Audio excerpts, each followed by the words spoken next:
സംസ്ഥാന സ്കൂൾ കായികമേളയിലേക്ക് UAE-യിൽ നിന്നെത്തിയ താരങ്ങൾ ഇത്തവണ വെറും കൈയോടെ മടങ്ങില്ല. സബ് ജൂനിയർ ആൺകുട്ടികളുടെ 100 മീറ്ററിൽ വെള്ളി നേടിയാണ് സ്വാനിക് ജോഷോ ചരിത്രം തിരുത്തിയത്.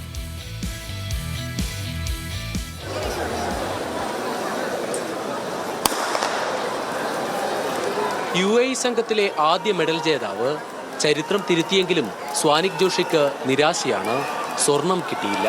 I got silver, but I tried for gold. It's my first time in Kerala, and it's my first competition out of country.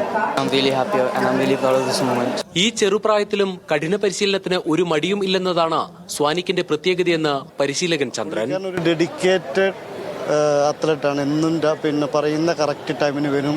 പിന്നെ അതുപോലെ തന്നെ അതിൻ്റെ റെസ്റ്റ്, പിന്നെ ഡിസിപ്ലിൻ എല്ലാം നല്ലൊരു അത്ലറ്റിക് ക്വാളിറ്റിയുള്ള ഒരു കുട്ടിയായിട്ടാണ് ഞാൻ കാണുന്നത്. നമ്മളൊരു മെഡൽ പ്രതീക്ഷിച്ചിരുന്നു. പിന്നെ എന്തായാലും സെക്കൻഡായി, കുഴപ്പമില്ല. നല്ലൊരു സ്വർണ്ണത്തിളക്കം തന്നെ എന്ന് പറയാം. 200 മീറ്ററിലും ജോഷുവ ഒരു കൈ നോക്കുന്നുണ്ട്. പ്രതീക്ഷ സ്വർണം തന്നെ. തൃശൂരിലാണ് കുടുംബവേരുകളെങ്കിലും സ്വാനിക് ജോഷുവ പഠിച്ചതും വളർന്നതും UAE-യിൽ.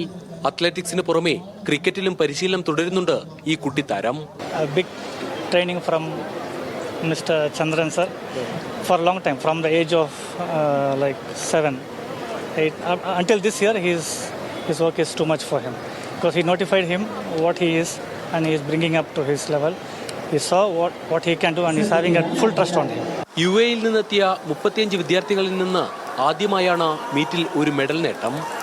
അബുദാബി മോഡൽ പ്രൈവറ്റ് സ്കൂളിലെ 8ാം ക്ലാസ് വിദ്യാർത്ഥിയാണ് സ്വാനിക് ജോഷുവ. ദീപക്കിനൊപ്പം രുചീഷ് രവീന്ദ്രൻ, ന്യൂസ് മലയാളം.